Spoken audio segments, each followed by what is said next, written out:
from Coimbatore. Annamalai, former civil servant turned politician, is the youngest person to become the BJP's president in the Tamil Nadu state unit. The state sends 39 members of parliament, and for decades now the MPs are from AIADMK or DMK, with the Congress and Communists having marginal presence. Polling for 39 Lok Sabha seats will be held in the first phase on April 19th. The BJP did not win a single seat from Tamil Nadu in the 2019 Lok Sabha elections, but now it's Annamalai all the way round who's drawing attention. So let's see what's in store for Annamalai and the DMK. Congratulations, Annamalai sir. Thank you for coming to the podcast. Thank you. Now, between last time that you were here and this time, there is so much difference in your career path. The Padayatra has happened, and now the battle for Kovai. So it's going to be like Dravidian parties all out, making it a prestige battle. Annamalai has to be defeated at any cost. How do you see this battle? Thank you, madam. The room hasn't changed. You haven't changed. ANA hasn't changed. It is still the same excellent organization. Thank you for giving me one more opportunity to come here. Very happy to be here. Madam, firstly, I should thank the party for nominating me as a Karyakarta from Coimbatore. Of course, Coimbatore has become a very important battle now. And I'm seeing the social media from yesterday. All sorts of people have jumped in now. They say that defeating Annamalai is the single biggest joy for them on June 4th. But for me, I go into this seat with all humility, madam. This is a very important seat and one of our country's growth engine seat. And I go with all humility, and I just have to be an ambassador for Modi ji and represent the people there properly. So I'm not bothered by all the noise that is made. Neither am I going to be very aggressive. People can make all sorts of comments, but I'm very clear. The people of Coimbatore are very rational. They're very logical. They look very long term. And India's first finance minister came from Coimbatore, and it's a long history. So noises be noises, madam, but I'm very confident that this time BJP will deliver, not only in Coimbatore, in Tamil Nadu as well. Noise, you say, because that is typical of Tamil Nadu politics. Lot of noise, lot of color, lot of everything is bigger than normal. Like what you see in other states. No, Tamil Nadu is like into two always. Maybe into 3, 4 I'll keep it, madam. You are being very kind to us. So generally the drama, the stage, the movie culture, larger than life personalities, money power, muscle power. So Tamil Nadu is always like that. The scene is always grand. At the same time, the politics is always people do with humility also. There is also another end. But unfortunately, because of the noise, this set of people get drowned. But I believe 2024 is a very open field, more than any other elections in Tamil Nadu. 2024, I'm sure the rest of India will get to see the humble and people who are working in the grassroots, not bothered by the aura of money power, muscle power. I hope this election should portray a different side of Tamil Nadu politics to the rest of the country, madam. Well, you were saying that it is, the humility and being humble, all that is coming. The accusation against your party is that, I'm not saying just Tamil Nadu, I'm saying nationally, the accusation everywhere is that it's become very arrogant because of being in power for 10 years. That humility, which was part of, a natural opposition party, which BJP used to be, like, being out of power, which was the humility comes from being out of power. But now, being in power for 2 terms, there is an arrogance in your party. Do you agree with that? There is generally a mistaken assumption between confidence and aggression. And BJP, of course, is a confident party and still maintains its roots. It is not going to change from the ethos of what the party is. And Modi ji has changed a bit from being a pracharak to a chief minister to a prime minister now.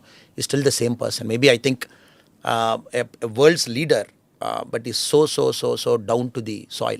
So opposition parties want to mistake a confidence as an aggression or as a party that is going beyond from where it came from.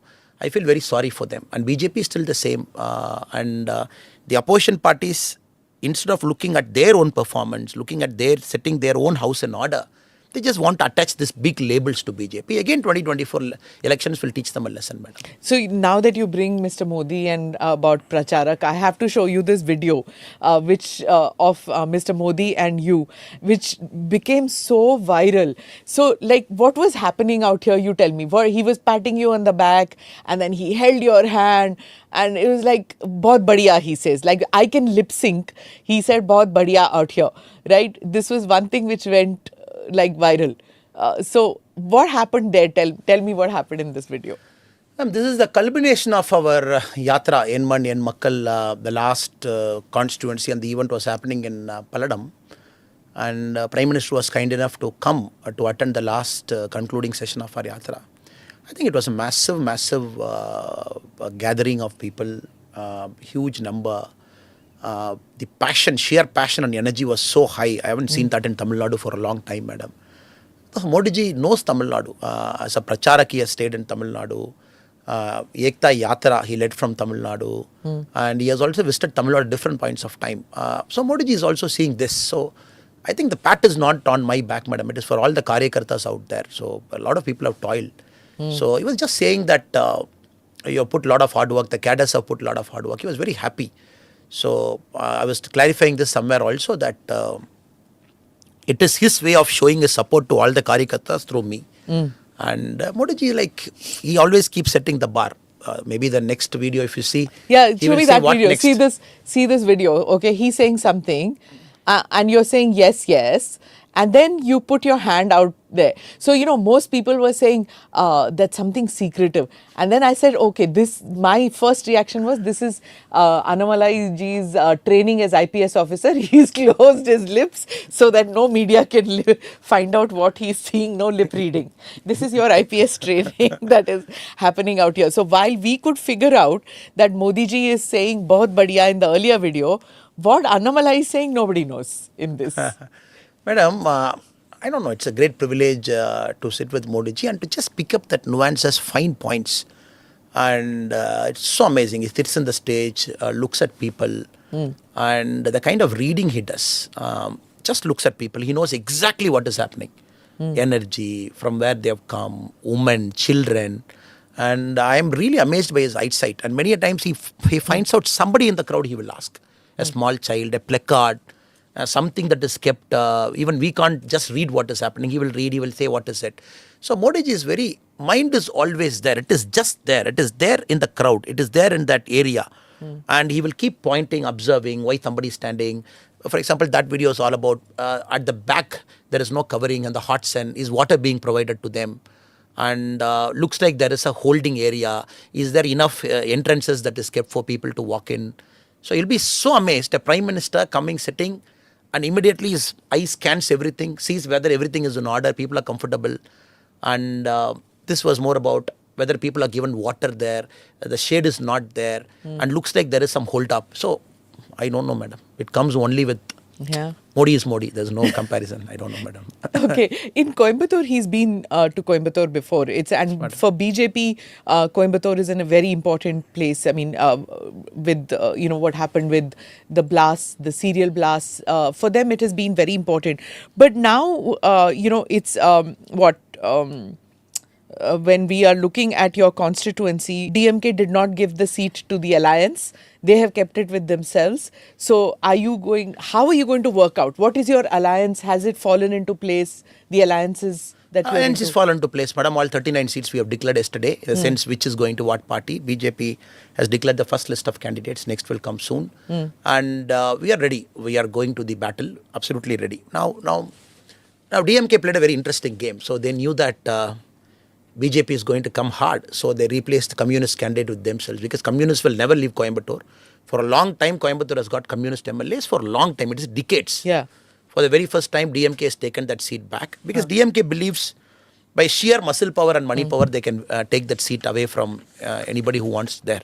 Yeah, so I had this, the data in case, so it's BJP, the Coimbatore seat 7 times, the left has won, Congress 5 times, DMK twice, BJP twice, and AIDMK once in the elections in the past, ever since. You're right. In that. So, but it's BJP has been second placed 3 times, 2019, 2014, 2004, these things. So yeah, you were saying, sorry. Madam, like 7 last many times is communist, continuously. 2019, 2014, it is continuously a communist seat, except 2014 when ADMK won a 3-way fight. And this time DMK is brutally confident of its money power. They're coming to the battle only with money power. And we have to understand, madam, there are some seats in Coimbatore which are marker seats, in the sense, when we defeat somebody there, we are not defeating a candidate, we are defeating an ecosystem. And the whole ecosystem is at you. In Tamil Nadu, when the political change has to happen, you have to defeat the ecosystem. The candidates are mere tools of an ecosystem. And Coimbatore is one such seat where the ecosystem is at play. And they'll completely come. The communist ecosystem is there. The DMK ecosystem is there. And Why has it taken you so long not to build an ecosystem of your own? it is there, madam. 98, 99, if you see, it's a BJP seat. Then Coimbatore is also a very complex seat in a way. In a three-way battle, it can go any which ways. Because every party is strong there. Every party has got a certain assured vote base. So this time we are very confident that we will go one up for the simple reason. Our development has reached last 10 years, be it the industry, be it the beneficiaries of Coimbatore, and Modi ji's visit, being the roadshow recently that happened in Coimbatore, massive roadshow, a very emotional outpouring by the people who came there. So this time we are very confident that we should deliver it. So this road shows that Prime Minister Modi has now, if I was to play the devil's advocate, he had these even in Bengal and huge crowds came even for him there. Somehow and you know, Rahul Gandhi had his Nyaya Yatra and before that Bharat Jodo Yatra. Crowds were there too. But with Bharat Jodo, the crowds came, but they didn't vote for Rahul Gandhi. So somehow, you know, Indians just, I think the crowds come, but vote you can never be certain.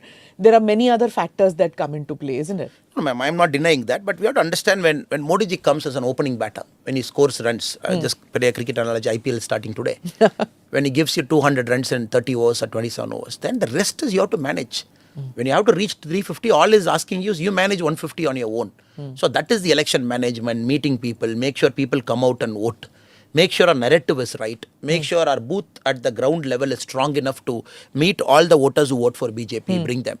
So it's everywhere it is like Modi ji delivers, he opens, he gives you a sound board to stand and fight. So the Coimbatore is one such thing, Tamil Nadu is one such thing. The rest is election management. And states like UP and Madhya Pradesh with multiple winning elections, a cadre is built, leaders are built. For them, management is like a second skin.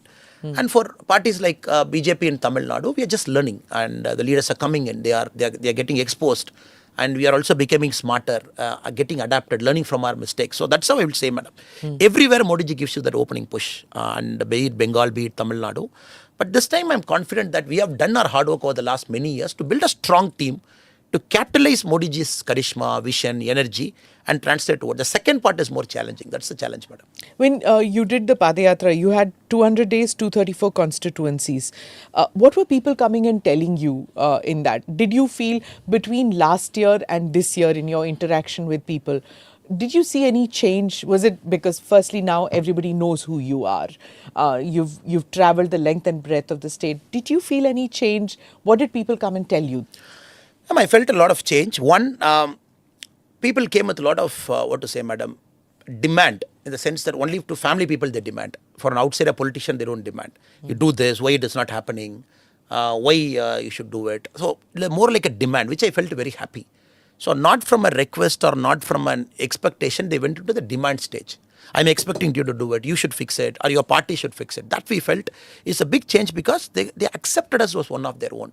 So this shift is more important. Unless they accept you in politics, madam, they will see you as like some agent and manager relationship. So it is more about accepting you as one of them. Second, madam, this is the party's Padayatra is a unique yatra because it is not a straight line yatra, meaning that you start from point A and then you walk in the road, you reach point B. This is more, all 234 you go, stay for a night in 234. Predominantly, we must have stayed in 113 constituencies, 113 different places. And people see only the yatra, but we don't do 3-4 things apart from yatra on the same day. We meet a farmer, we go to a beneficiary's house, maybe have a food, talk with them, then meet the local groups. It could be a self-help group, it could be an NGO, it could be an auto driver union, it could be a business trade union group, or it could be a professional group. Sit with them, 150, 200 people, 1-2 hours you talk. So what it happens, madam, it roots the party to the ground. Your party gets rooted. And more importantly, wherever we go, the new people join. Or the old people, the previous cadres get energized. So now, this yatra, we took as an opportunity to introduce all our leaders to that public. So we want to give confidence to our leaders. Look, there is so much crowd coming in for us. And you just have to be confident of yourself. So multiple things the yatra achieved. So if I have to put it in one line, that they accepted us as one of their own. That is very important. And this yatra has made it happen. So I think what you're saying is that the curiosity over you and your party is over. Now it is, you see, because there is something called muscle memory also when you go to cast your vote. For so long, the muscle memory has been DMK, ADMK, right? Now, to change that, it is not enough to find out about the party. You need to know about the party. So, has it moved from curiosity stage to the demand stage, and you're confident enough that it can break the muscle memory? You're right, madam. Now BJP is not a party that is not to be treated well in Tamil Nadu. So that is gone. That we have crossed it long time back. Now stage number 2, accepting BJP as one among their one. Stage number 3 is evaluation. Oh, BJP is here, DMK is here, ADMK is here. Let me evaluate. So this election is more evaluation. Next 28 days, with a honest, open mind, they're going to evaluate 3 parties. Because when the evaluation stage is not there, you are only in the stage 2, just consideration. In the voting stage, you are not there. So this time is so important because our candidates matter, our manifesto matters, our narratives matter, madam, because we have come to the evaluation stage now. So the very first time they do a sense of balance. Where is BJP? Where is them? Where is them? Oh, Modi ji is there. So Modi ji is great. But still through this candidate, can I get what I wanted for my constituency? So all those things happen. That is why I keep telling our people, look, Modi ji is an opening batsman. He has hit 6s and 4s. And he has given you 200 runs, he has gone. And again, he'll come back. But 150 is you have to score. And with all your hard work, we cannot just say, oh, Modi ji has come and everything is happening. Well, he has done his work. Now in the evaluation stage, we have to do our work. That's how I will put this election, madam. So if you're doing your work, how many seats do you see? Madam, if you want to ask me a number, I would say double digit, very honestly. Okay. And because BJP for the very first time, we are contesting in 19 on our own. 4 alliance parties in our symbol, meaning 23 in Lotus. And 16 alliance partners in their own symbol, they are contesting. 3-way fight is an interesting 3-way fight. You might ask me why 10? When there is a strong third party, in a 3-way fight, that is how the party grows. In a 2-way fight, it is impossible for a third party to come in and make a mark. In a 3-way fight, we believe that we have votes of our own. Maybe if 15% vote 10 years back, maybe 20% vote couple of years back. Now the 10-20%, the curious, the neutrals, people who are watching, and they are shifting to BJP. So I'm very confident. In a 3-way fight, I can confidently predict this number.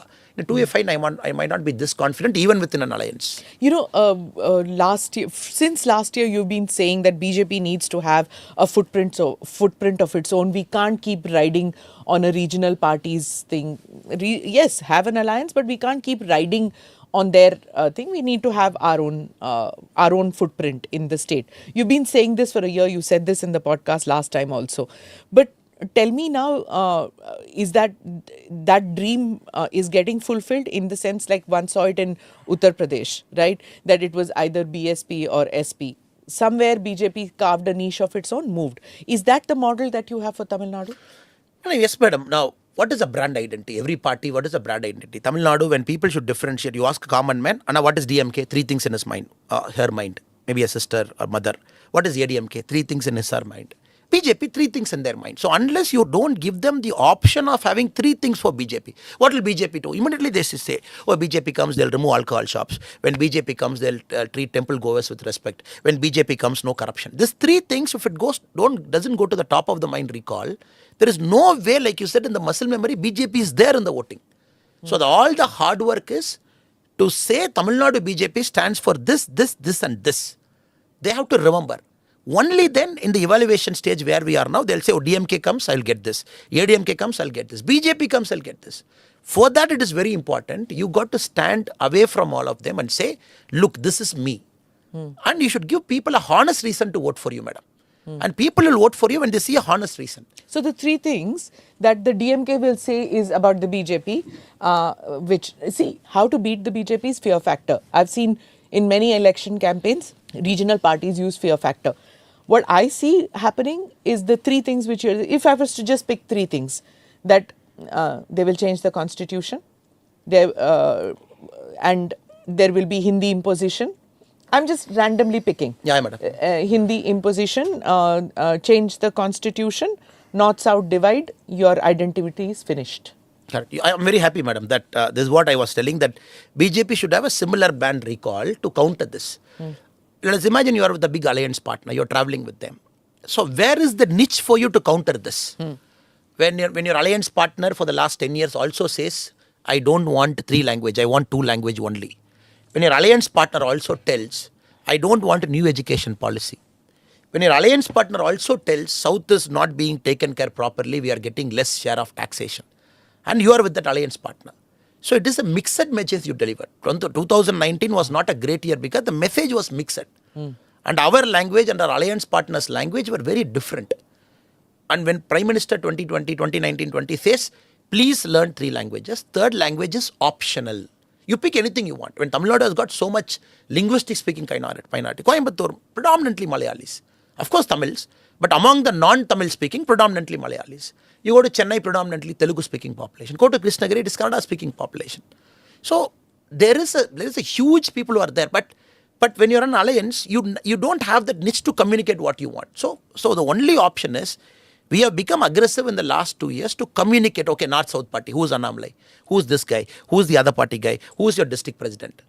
North-South, what has happened? When Modi ji is coming, Sengol is there, so much honor is given. Modi ji himself is coming, talking about Tamil pride. Is it North-South? No, 28%, 28 paisa only we are getting. What about 72 paisa? Again with data you present. What is this new education policy? Again you present. So now, for the very first time, the countering is happening. Till now, the countering was not, people tried their best. But when with the bigger shadow, with the smaller shadow, whatever you speak, people don't listen to you. The bigger shadow, they will listen.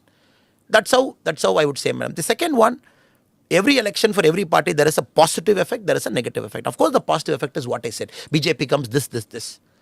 For the opposition to say when BJP comes this, it is also you have to counter that parallelly. So we are very confident we have countered that. The Padayatra was an example where you meet millions of people. You speak this in the public forum. You put it on, you bear it out. You put everything there, your heart and soul. You say, look, everywhere you speak. Not only one speech, multiple speeches in a constituency. And you give an opportunity for people to come and see you closely. And people should not see this is the behemoth. People sit in Chennai and big leader, many leaders. People should come see in the soil to see what is this party. Oh, they are also like me. They are also normal people. Because ADMK and DMK, specifically DMK, they grew in a very different style, madam. Kalingar Karnanidhi, for whatever we speak about him, he walked, he travelled, he slept in the roadside areas. He travelled, he took money, 1 paisa, 10 paisa, 1 rupee, 2 rupee. That's how the 1949 to 1967, the growth happened. They went to all villages. They lived very simply. And that's how the initial ADMK founders also lived. So what happens? The first impression is the best impression. They have seen them. Ideology could be bad. What they spoke could be debatable, could be argumentative. That is different, madam. But they were sons of the soil, completely rooted. Even Mr. Periyar, when we don't agree with many things he says, but people felt Periyar is living the way he wants to speak. I am a harsh critic of Periyar in many ways. Now suddenly Udayanidhi Stalin comes and speaks the same language. People say, no. Your father, your grandfather lived up with me.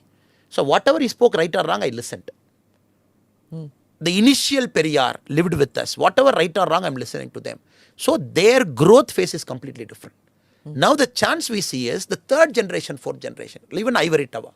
And you speak their language. So that is where BJP has to go to the ground. Now to counter it, we can't sit in AC rooms. You have to be in the ground. In fact, after the election, the party were very clear. The phase 2 Enman Enmakkal Yatra. That is going to be very different. That is our plan. Just stay in the village. Don't come out. So you think that the same thing which Periyar spoke or which Karunanidhi spoke about Sanatan Dharma is being spoken by Udayanidhi or by Stalin himself, and it was acceptable when Periyar spoke it and when Karunanidhi spoke it, but not acceptable when they spoke it, but the message is the same. No, madam. What I'm trying to convey is, when Periyar must have spoken 100 things. 100 things. Caste inequality, social discrimination, temple entry, blah, blah, blah, 100 things.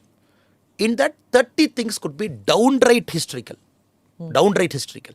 Pandit Jawaharlal Nehru ji, he wrote a letter to Kamarajaraya, Chief Minister. He called Periyar ji as a lunatic. Yes. Lunatic. Downright historical comments. A Prime Minister has to write to his own Chief Minister from the same party, saying that put him in a lunatic asylum. So that kind of obnoxious things were spoken. But still people did not revolt. Now your counter question should be is, why Tamil people did not revolt? They should have revolted in 1950 or 55 or 60. Because normally when somebody is in the ground, being with people, they speak some things which we don't accept. You forgive and move on. It is not that you accept what they speak. But you look at other positive things, you stand with them. That is how the grassroots leaders are treated very, very differently. Because even 2-3 comments are obnoxious to you, still you forgive and move on. It's okay. You will not speak the same language of Periyar. Tamil Nadu never spoke the common Tamil person never spoke the language of Mr. Periyar. He never went to a street and said, "Oh, bring Rama, I am going to Cheppal Rama." No, that is a language that Dravida Kalagam spoke. So the point I am trying to communicate, madam, since they were in the grassroots and the ground, in their early part of life, whatever hysterical comments they spoke, it was ignored or forgiven. Or people felt, I am not going to react, maybe I am not interested, I will move on. But I am going to see the other things. That's how they were able to gain a foothold. Now, Udayanidhi Stalin comes. Cinema actor, golden spoon, comes in the ivory tower. You speak the same language, I am going to annihilate Sanatana Dharma. That is why you see the revolt. Why suddenly a common man speaks Sanatana Dharma, madam? Is there a revolt? 100%. 100%. I'm seeing more happening in rest of the country, but in Tamil Nadu, not so much. Madam, let us not go by the media, madam. Now media ecosystem is just 1% of the whole thing. And the media ecosystem in Tamil Nadu, we all know for a fact how it is very different from the rest of India because it is all controlled by a group that is trained by this so-called the Dravidian ecosystem, specifically the DMK ecosystem. They live as editors in many places. But many people, honestly, inside the media, they felt revolted, but they can't go against the input or output editor who controls what should come. But for a common man, why did Udayanidhi Stalin apologize, madam? It is not because the pressure that came from the rest of the country. No, it is the pressure that came from Tamil Nadu itself. Or was it India Alliance that said that don't say this? No, that is one. But DMK is one party that will not listen to them. If you look at the DMK's history, madam, when they say something, it is not in DMK's DNA to take it back. Not in DMK's DNA to take it back. Now they know that common people murmuring, common people talking, they get feedback. Vel Yatra, again I'm giving you an example, 2021. BJP did a Vel Yatra, but then Tamil Nadu President Muruganji, one Vel Yatra happened. Immediately, Stalin said, I am also taking a veil, and they're gifting veil as a spear. Yeah. They're gifting it to him for one continuous month. He was getting veil as a gift from all DMK. Now, what I'm trying to convey, madam, now DMK is understood very cleverly in the last 2 months.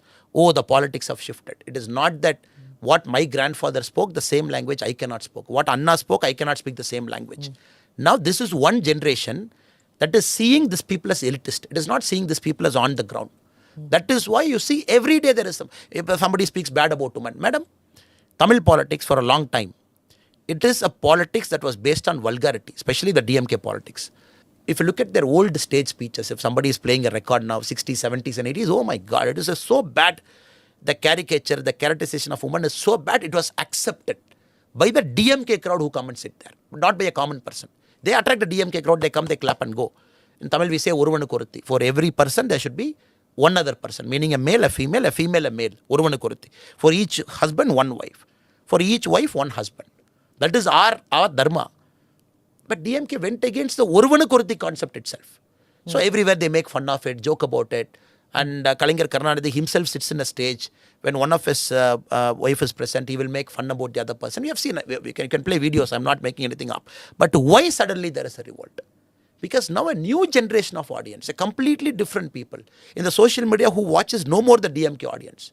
So they come and so the social media age, the elitist image, everything, that is going to be the death knell. So we just have to be patient. The ground is changing. We have to just read it properly. And I cannot speak the same language of, now what is this, madam? North, South. I gave you 100 rupees. You gave me 28 rupees. That is the DMK's main plank now. Yeah. But that is their number one plank. Even the Congress is picking up in Karnataka also the same thing. That is the main plank.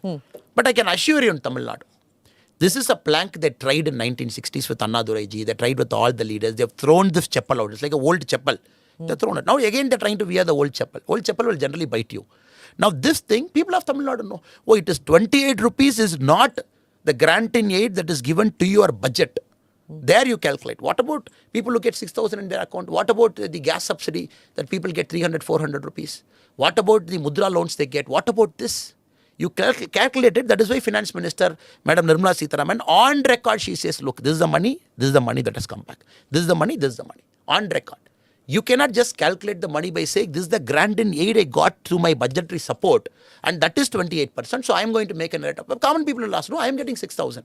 Maybe that is not counted to your 28%. That is directly coming to me. I am getting a subsidy.